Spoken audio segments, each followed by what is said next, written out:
massacre at the school in Uvalde in Texas. It's been a week today since that happened. And, mourners are out today. I think the first funeral was held today. And there's a lot of questions around what happened on that day, how many minutes, or maybe 90 minutes it took for the police to officially respond to the shooter. And, that is a tremendously long amount of time and a real issue for everyone involved. And I want to welcome Brandon Wolf to the show. Brandon is a former guest on the show. Brandon was also a survivor of the Pulse nightclub, and he's also an activist in the LGBTQ community since that shooting took place. And, Brandon, how are you? Welcome to the show. Thank you. I'm good. How are you doing? I'm good, thank you. You haven't ever met Eric, so it's your first chance to say hi to Eric, but there you go. Not. Hi, nice to meet you, Eric. As we were discussing last week, all the different scenarios around why it would be, what could possibly delay the police for responding to a shooting like this with kids in a classroom behind a door, only a door and windows on the other side, so many points of access.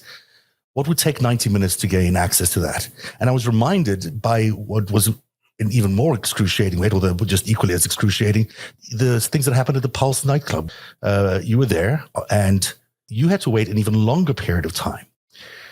Can you describe the events of that night as to why there was so much of a delay and what that delay was all about? Sure. I think the first thing to say out loud, and I think people need to be frank about this, is that what happened in Uvalde was a completely catastrophic failure of law enforcement agencies to do their job. It was ineptitude, it was cowardice, and as a result, children lost their lives. And I also need to say that, as you mentioned, folks in Orlando know what that feels like. We know a sliver of that pain because on June 12th of 2016, we waited 3 hours for police to breach the building at Pulse nightclub, 3 hours where there were people being held hostage in 2 bathrooms in the back of the building. And in a follow-up internal investigation, the Orlando Police Department acknowledged that 13 people died in those bathrooms while they were waiting 3 hours outside to enter the building.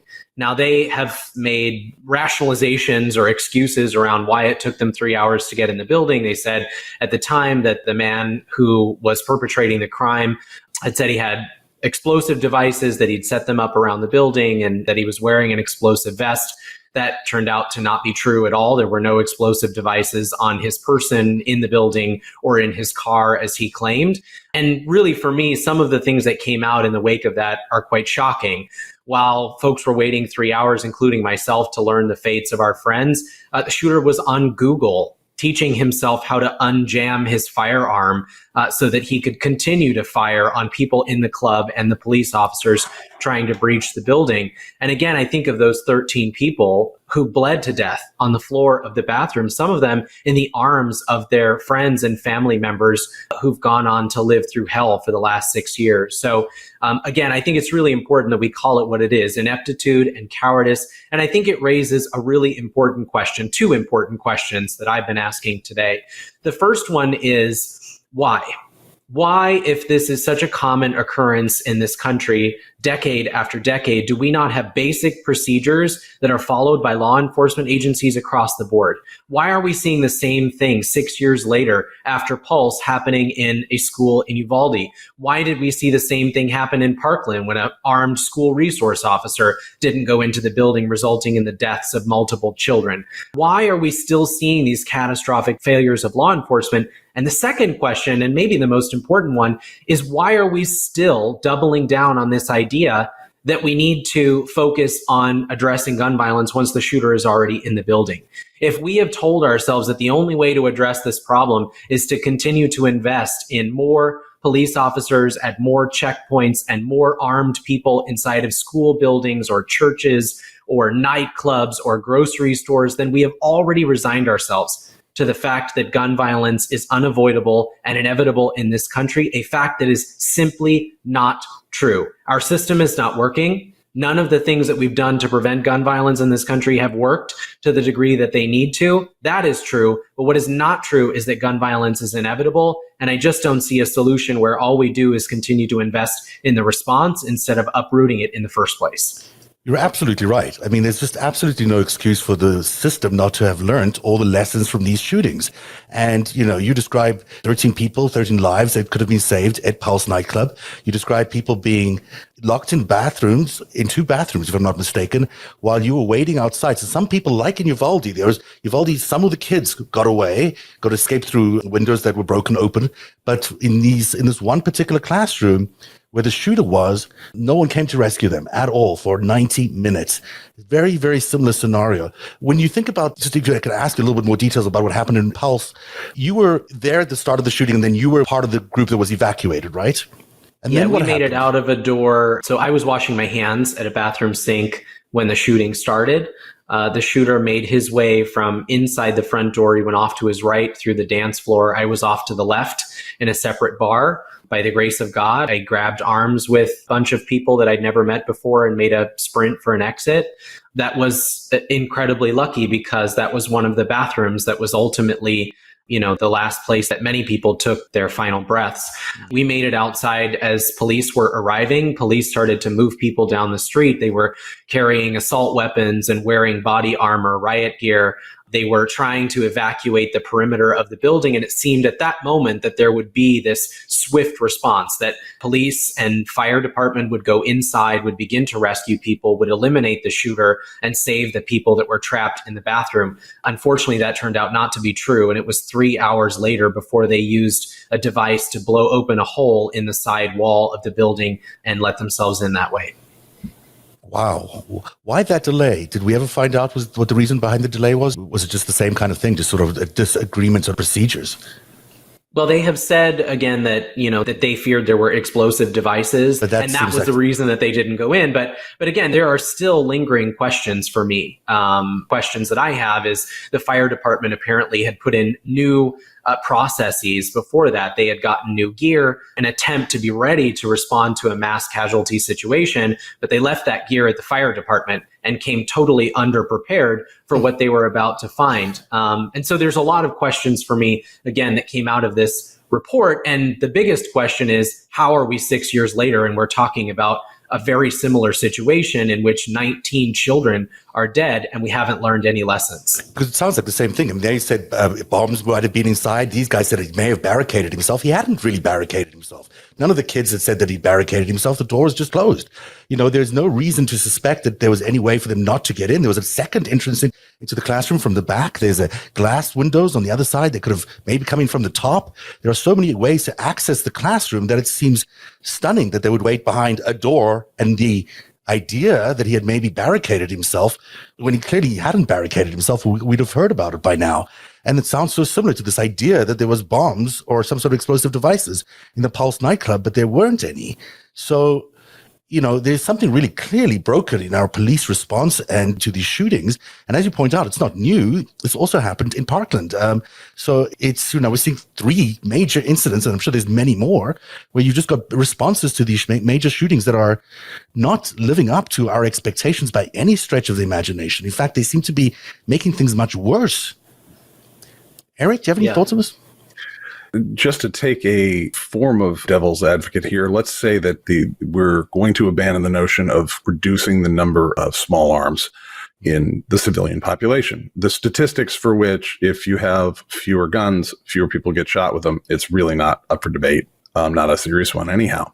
But let's say we abandon all that and say there's going to be guns anywhere, and there's occasionally going to be mass casualty, mass murder events. Okay, so if we want to have all the freedom, you can't have rights without responsibilities, then surely our law enforcement can agree that we need a whole lot of investment. And for all these millions of gun owners should be chucking a couple nickels for this to make sure that the police departments have the special weapons and tactics training that they need, including, some technologies that are coming to mind are like drones and other forms of mobile surveillance, so that, they can there's LiDAR type radar vision and other audio surveillance. There's lots of technologies to know what's going on in a space, right? Everyone's got a phone on them. Yeah, phones. Social media. Yeah. You've got what do they call them? The sharks. I forget the stingrays. That's it. That can gather up very targeted information on everyone's phone in an area and then surveil that. There's solutions for this if we decided that just we're going to spread infantry equipment all over the United States. If that's the case, then people should be trained up on how to face this down. And they are. I mean, these guys had training 9 weeks ago where they were told the difference between barricaded and an active shooter, and they still made the wrong decisions. And they've got a full police force just designed to manage the schools over there. 6-member police force. This is what they do for work. And yet... they didn't do any of it? They didn't do it. They didn't do any of it. And I'll tell you, I'm struggling a little bit with the investment in technology because, again, police forces in this country have an inordinate amount of money. They have incredible investment already. In fact, we saw that in the summer of 2020 during the Black Lives Matter protests. Orlando rolled out military-style equipment that nobody even really knew they had, with like sound cannons and things like that to try to put down protests. And yet we get into a mass casualty situation where we need them to be highly trained and effective to save lives, and they're unable to do that. So I don't know that I'm buying into this idea that giving the police more technology, that reinvesting in some of these same old tactics is going to answer our issues if they can't even handle the very basics of what they're supposed to be doing, which is making fundamental decisions about when to go in and save children's lives. Yeah, in fact, I think Uvalde and Pulse nightclub both show that police aren't really equipped to deal with this. They don't deal with it well. And maybe they're not the right approach. Maybe the only approach we have is the gun approach. And we have to ban these AR-15s. And we have to take sensible legislation into account and stop the massacres through what makes sense, which is to ban certain weapons from being sold in the United States. It's the only way that makes sense. Listen, I come back to this idea that if all we ever do is reinvest and double down our investment in responding to crises, then we're not having an honest conversation with ourselves about how we stop these crises from happening in the first place. I don't just want to shut kids into a prison-like school with the assumption that someone's always going to try to barge through the front door with an AR-15 and unload hundreds of rounds of ammunition into those children. I want to address the root cause. I want to figure out why we have such a crisis in this country. And by the way, it is only happening in this country. We are the only industrialized nation on the face of the planet that has this kind of an issue with gun violence. And we've been told time and time again that all we have to do is just put more guns on the street, that if there were just one more good guy with a gun, forget that there were 19 standing in a hallway in a school in Uvalde, if there were just a 20th, if there were just one more person with their hands on a gun, then maybe all of this could have been averted. Well, guess what? That experiment that we've been trying on our children is not working. We have more guns per capita than any other country on the planet. It's not even close. And no other country has this issue with gun violence. So we have to have an honest conversation about not just how do we respond to crises like this, but how do we stop them from happening in the first place? And it sounds like in Uvalde and Pulse, just to repeat, the lives that cost lives. The delay cost lives, many lives. So in Uvalde, the parents were being held back from going to save their own children. Some of them were armed, but the police were actually holding them back. They could have run in and saved their own children if they were allowed to. Yeah. And they were just very similar for us. I was held back by police officers from going in and trying to find my best friends. One of them died on an operating table, but the other never made it off that dance floor. And sure, maybe it wouldn't have been the best idea for me to charge in head first into a war zone, but they weren't doing it. Yeah. And, and imagine if you're the parent of a 10-year-old child or an 8-year-old child, you would want to run in. I'm absolutely sure you would want to run in and you would do whatever you could to save the kid's life. And you can't blame a parent for wanting to do that, but you certainly can blame the police for not doing it themselves. I mean, it seems ridiculous. There were 19 officers outside. None of them felt that they needed to get into that classroom. It seems unbelievable. Also, if we're talking Second Amendment, well-regulated militia, because, we have professional police, we have a state-run National Guard, and we have a standing army that's the most powerful fighting force in the history of mankind. But there's still this discussion about we need random citizens to have firearms, in case anything else happens. Right. We understand that we don't expect the school moms to invade Iran. We'll send the Marines and the Navy. Okay, but we need all these guns around for something that might happen in our hometown. Well, what else could that be if not there's a shooter in the school? Mm-hmm. And are we saying the point you just made, there were people that were armed and, they're like, I'm going in. And speaking as a father of school-age children, I could not live with myself if I did not go and take that risk to try and stop harm. A couple slugs in the sternum are nothing compared to what I'd be feeling after the fact. So wait a minute. Do you expect a guy like me to run in armed to save my kids as part of a well-regulated militia? Are the police really the only people that can make any of those decisions in those situations, even if their decision is to let everybody die? What is it you want us to do with the millions of civilian firearms? Just traffic them to the Sinaloa cartel? Sell them on the black market, or defend our kids with it? I'd just like a little clarification here. Well, I mean, that gets to the hypocrisy at the core of the argument, right? Which is we've been told all along that, we're hoarding these guns for some mysterious or fantastical moment when they're needed. And at the end of the day, when it's time to use them, there are people not even being allowed to use them. And it really has been a lie perpetrated by gun manufacturers and the gun lobby to sell more guns. There's a book that I read that's actually quite fascinating. That's called The Gunning of America. And it talks about the origins of the Second Amendment and also our obsession with easy access to firearms. It talks about how guns for most of our history were seen as practical tools, that they were to hunt and keep your property safe from coyotes and bears and mountain lions and all of that sort of thing, right?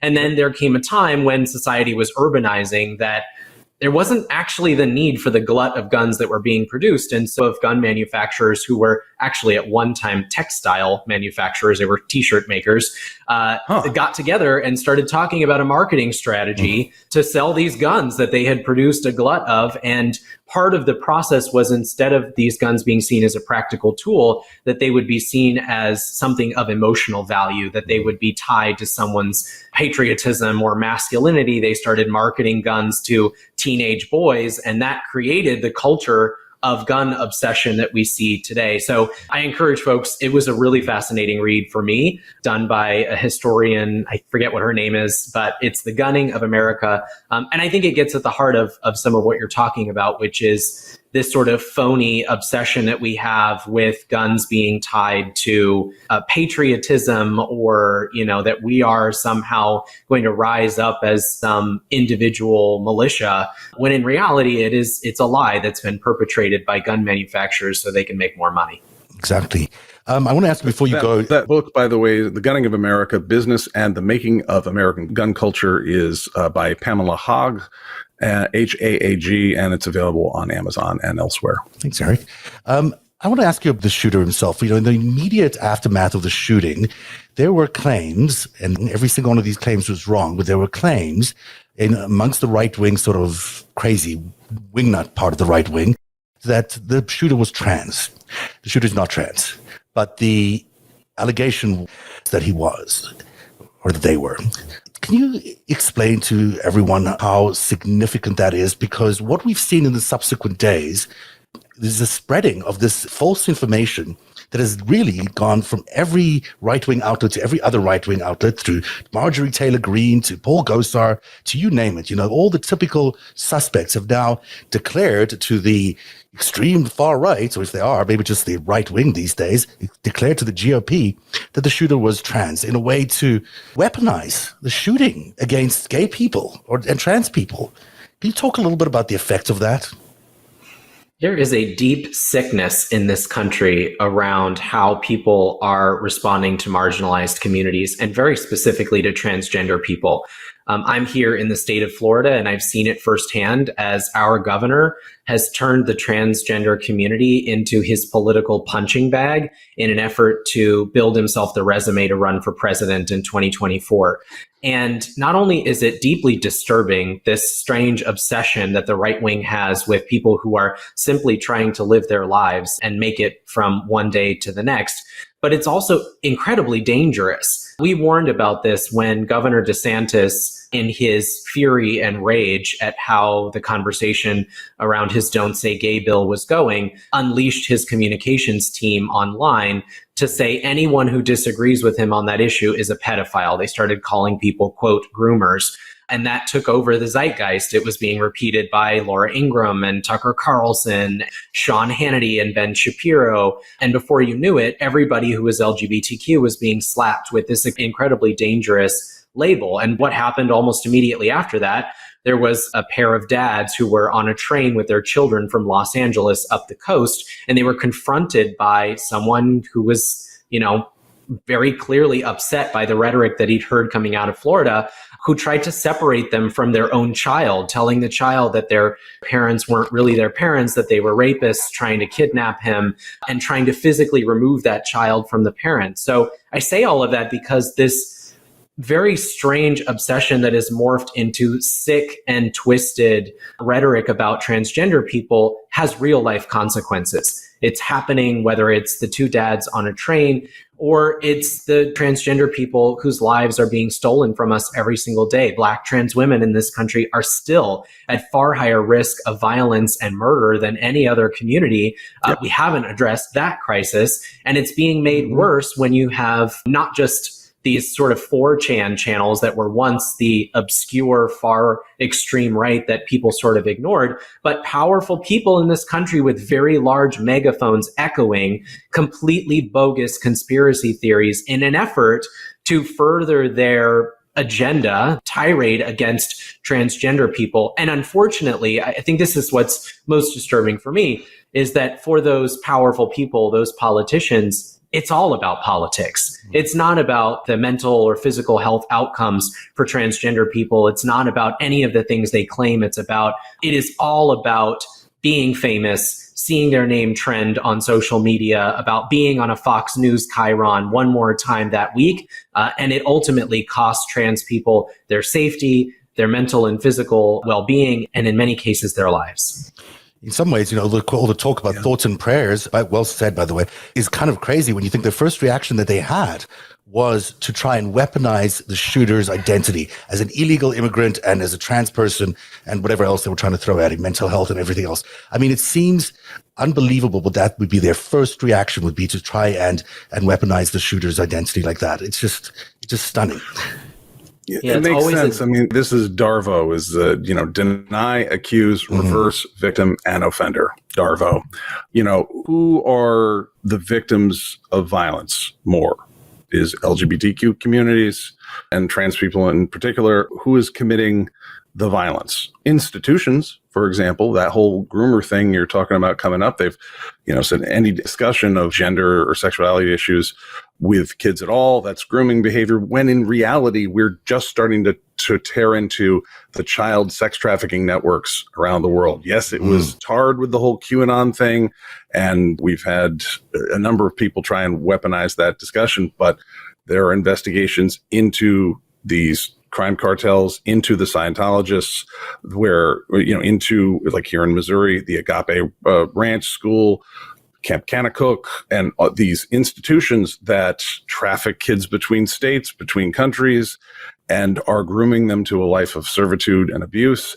And then that's being whipped around on somebody that wants to, have the book My Two Dads out for somebody. And, that's reversing the victims and the offenders just in time. Some of the truth is starting to come out in ways I don't think people have seen. I do a lot of research into this, and we are starting to appreciate the scale and depravity of these activities, abusing children in particular, and that controls through blackmail a lot of our politicians. It's the story of the century.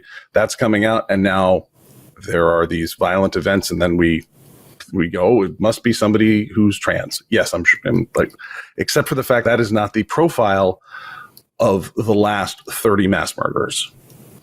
Yeah. It's also interesting politically, that region is a region that turned mysteriously from Democrat to Republican to help Trump win Texas and the Republicans win Texas last time around. So it's interesting that they're trying to push a narrative which is sort of anti-trans, and it really would appeal to a sort of more conservative Latino population or a voter population there. That's something for another day to cover. Brandon, I know you've got to go, but I want to thank you so much for taking the time to be with us tonight. Do you want to tell people where they can reach you, and also a little bit about your organization and what they can do to support you? Sure. Yeah, I appreciate it. You can find me on social media. I have a whole bunch of different handles, but if you look for Brandon Wolf, I'm sure you'll find me on Instagram, on Twitter, on TikTok. I'm not very good at that, but I do my best.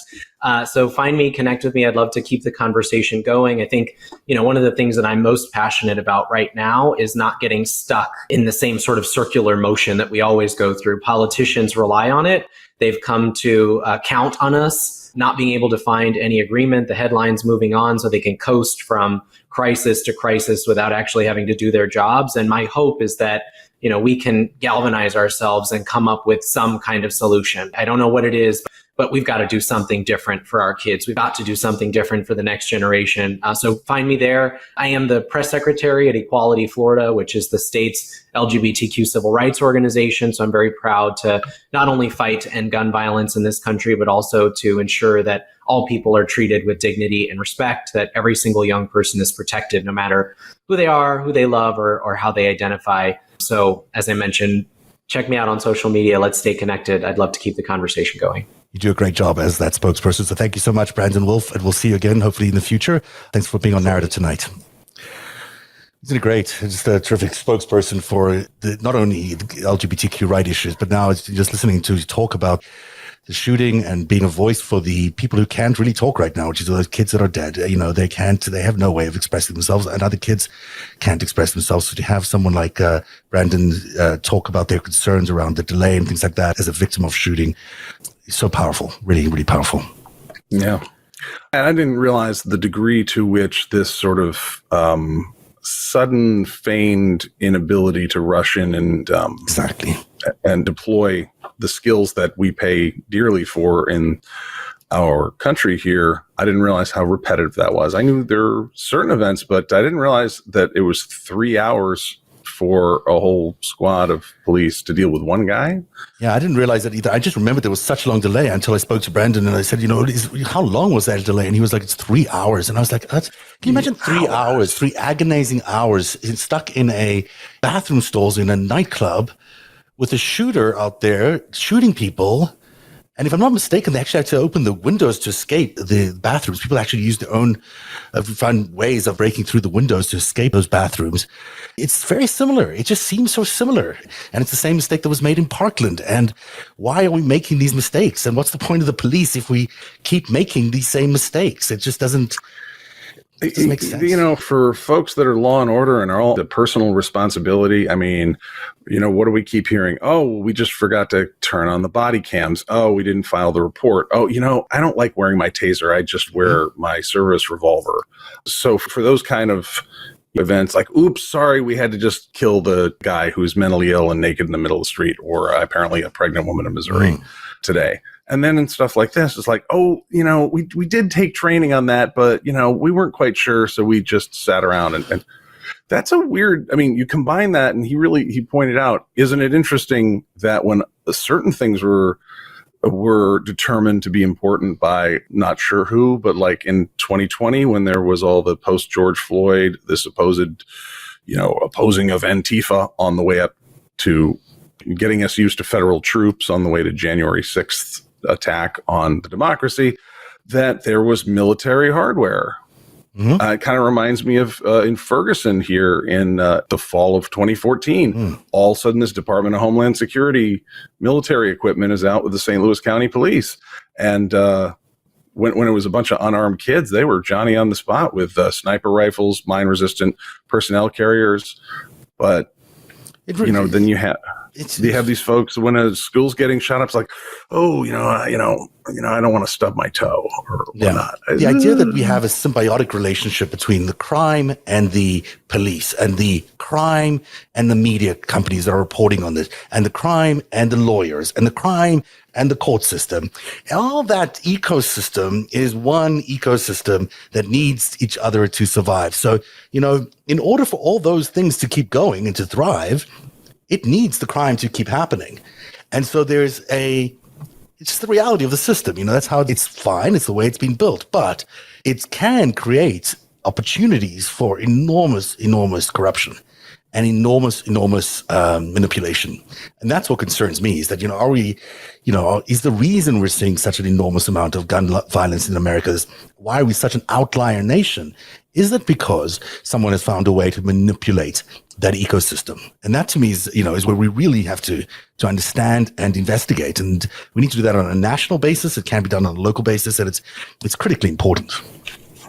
I'll tell you, from some of my analysis, when you look at where some of like the worst police violence was happening in the summer of 2020 there, or some of the police shootings of unarmed African American men in particular. It's very interesting. And guys like Trump and other propagandists would name check this a little bit. These are all Democrat cities. Well, here's the thing. You look that up. That's not necessarily wrong.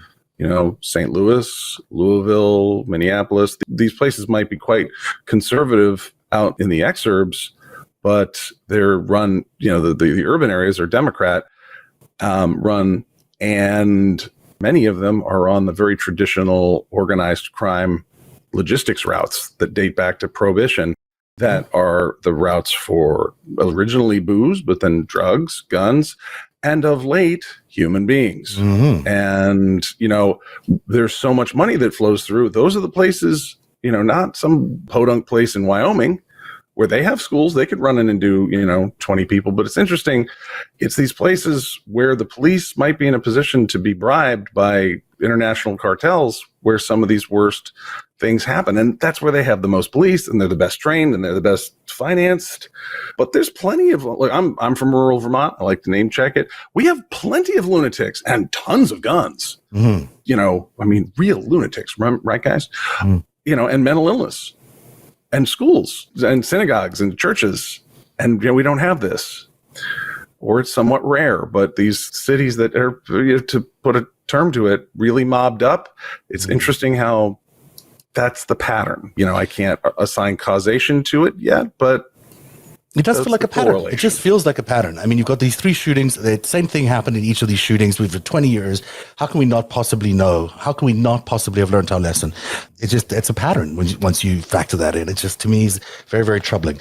And now we hear that the police, the school and the police department of Uvalde won't even cooperate with the investigation, the federal investigation. I did see that tonight. Telling, I think, if you're not going to investigate, what exactly are you so afraid of? That go to the DOJ to do an independent investigation of one of the biggest tragedies in the world, but certainly in America. Why can't you participate in that? What on earth is causing you not to participate?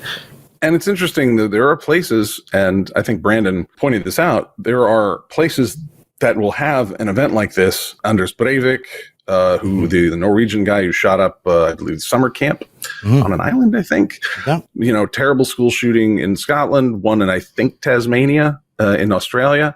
And after that, the nations ground to a halt and said, everybody turn your guns in. And they did, and they've never had this stuff happen again. Well, Jacinda Ardern, who's in town today, the New Zealand Prime Minister, who's in town today, her reaction to the shootings in New Zealand was remarkable and quick and swift. And they banned AR-15s and a whole lot of other things. And she, in fact, was congratulating President Biden on his enormous track record and influence on Ukraine and a bunch of other things, which we're not hearing about. We're only hearing about what he's failing at, and which, of course, he's not. It's just all been happening because it's happening. But it's tremendously great that Jacinda Ardern was in town, and it's so positive about President Biden. I hope everyone spends time listening to that press conference. But Jacinda Ardern is one of those people who was able to do that because they had a different rule system. They, like Canada, have a different system of rule. The Prime Minister or the President has opportunities there to do things independently. But not everybody has that system. And the United States is a much more representative system. We just have to keep fighting until these rules are changed, until these AR-15s cannot be allowed on American streets. It seems ridiculous that a weapon of war is allowed on the streets. I think Brandon brought up that book, and then I did not know it was T-shirt manufacturers that were behind sort of the popularization of assault weaponry. That's deeply interesting, and I'd love to know the schmata business turned into the gun business. Yes, it wouldn't surprise me. It's all the same crowd.